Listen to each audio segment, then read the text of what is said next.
안녕하세요. 호요 환율연구소입니다. 이번 시간에는 미국 주택시장 얘기를 하고자 합니다.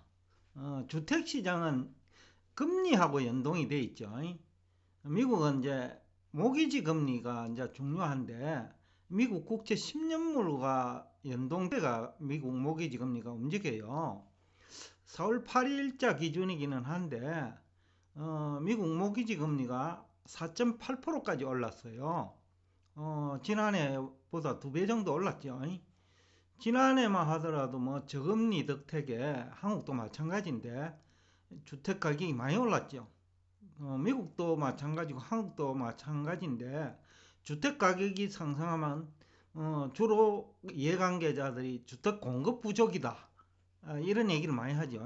한국도 그 얘기를 지난해 했고, 근데 올해 들어와 가지고 그 서울 지역에 그것도 역세권에 그 대형 건설사가 그 공급하는 주택마저도 그 미분양이 일어났죠. 그게 이제 금리가 가장 큰 원인이죠. 특히 이제 미국은 금리가 굉장히 중요합니다. 그 투자사 결정에. 주식 투자하는 사람도 금리가 기준이 돼가 비교 대상이 되고, 주택 시장은 훨씬 더 하죠. 황금성이 없으니까. 주택은 그 금리와 비교해가 투자 여부를 결정할 정도로 금리가 중요해요. 근데 이제 3월 FOMC 회의록을 보면 올부터 이제 연준 보유자산을 이제 축소하잖아요. 국채 600억 달러, 모기지 채권 350억 달러죠. 그런데 이게 이제 모기지는 직접적으로 이제 모기지 금리에 영향을 주고, 그리고 간접적으로 국채를 600억 달러 이제 축소하는 것도 시중 유동성 축소라는 측면에서 주택시장에 영향을 주죠. 그래서 두 가지 이유 때문에 이제 모기지 금리가 더욱더 올라가는 그런 현상이 이제 나타날 거로 이제 예상은 되는데, 추정 큰데, 6월부터는 5% 돌파를 하지 않느냐. 5% 돌파는 큰 거거든요. 지난해보다 2배 이상 상승이니까 주택가격은 상승했고, 그 다음에 물가까지 상승했죠. 미국 물가 상승률이 지난 2월 1일 기준이긴 하지만은 지난해 동기 대비 7% 상승했으니까 결국 이 또한 미국 근로자 가격에 부담이지요. 금리가 상승하는 것도 부담이지만은 주택을 구입하고자 하는 그 투자자들 입장에서는, 근데 그 물가 상승도 부담이죠.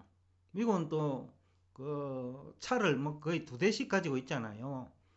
그러면 유가가 원래처럼 많이 오르면 물가 상승률보다 유가 상승에 따른 자동차 유지비가 2배 이상 증가했죠. 그러니까 그만큼 이제 가계 실질 소득이 미국도 줄었다. 근데 이 얘기는 결국 주택 시장에 그 부정적인 영향을 미칠 거다. 한국도 지난해까지만 하더라도 올해에도 그 주택가격이 큰 폭으로 상승할 것으로 예상하는 사람이 많았지요. 특히 주택 공급 부족을 이유로. 근데 미국도 비슷한 얘기를 했거든요. 연초만 하더라도요. 근데 그 올해 들어와 가지고 이제 금리가 급등하고 있잖아요.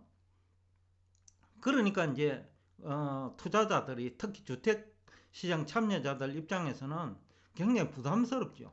또 물가까지 큰 폭으로 오르는데 기름값 상승이 미국 가계소득에 영향을 많이 주죠. 차가 2대씩 있으니까. 그러다 보니까 이제 재융자, 리파이낸스를 하는데, 재융자가 지난해 동기 대비, 그러니까 지난해 그 3, 4월이죠. 62%나 줄었어요. 뭐 6%가 줄은 게 아니고 62%가 감소한 거죠. 그러면 주택 관련 재용자인데 대부분이, 이 재용자가 감소했다는 거는 주택에 대한 수요가 감소했다는 얘기가 똑같아요. 왜냐하면 더 이상 그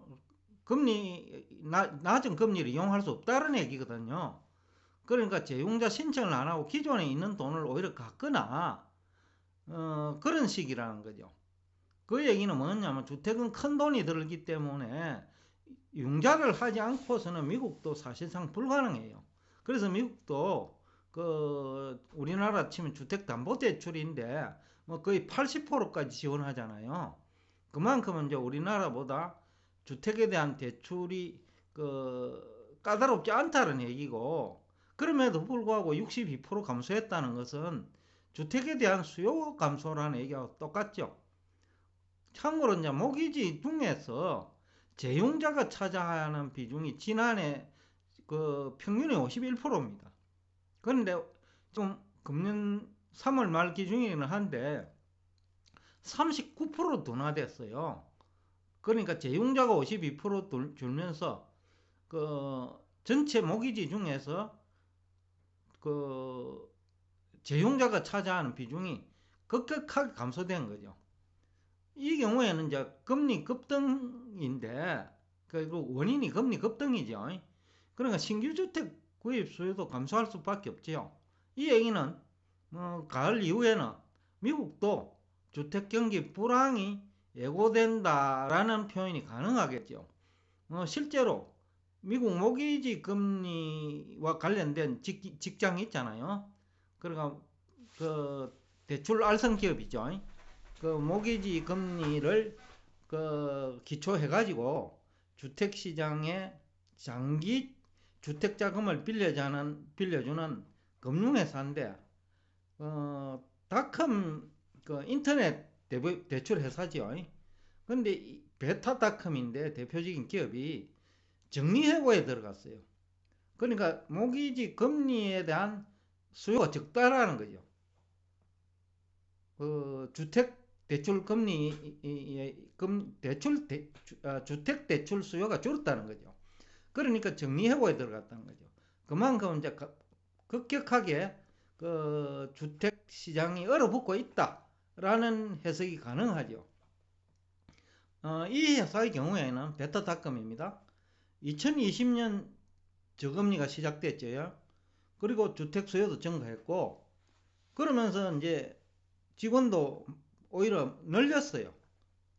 늘렸는데 원래 들어와 가지고 주택에 대한 수요가 감소하니까 오히려 해고하기 시작하는 거죠.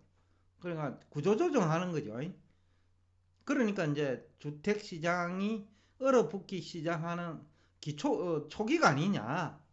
우리가 미분양에서 주택 경기가 식을 것을 우리가 알 수 있듯이, 모기지 회사가, 그러니까 주택 장기 대출 금리를 이용해서 먹고 사는 회사가 직원을 줄이고 있다는 이 자체가 주택 경기 불황을 예고하고 있다라는 해석이 가능하겠죠.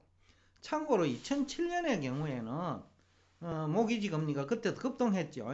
그러니까 서브프라임 사태가 발생했고, 그러면서 주택 경기가 식으면서 미국발 금융위기에 이제 진원지죠. 그때 한 6개월간은 돈이 정시로 이동했어요. 아마 올해도 그런 현상은 발생할 거로 기대하고 있습니다. 그러니까 유동성이 정시로 유입되면서 올해 하반기에 주식시장은 뭐 어느 정도 기대할 수 있다 라는 얘기를 하면서 오늘 여러분과 대화를 여기서 끝내겠습니다.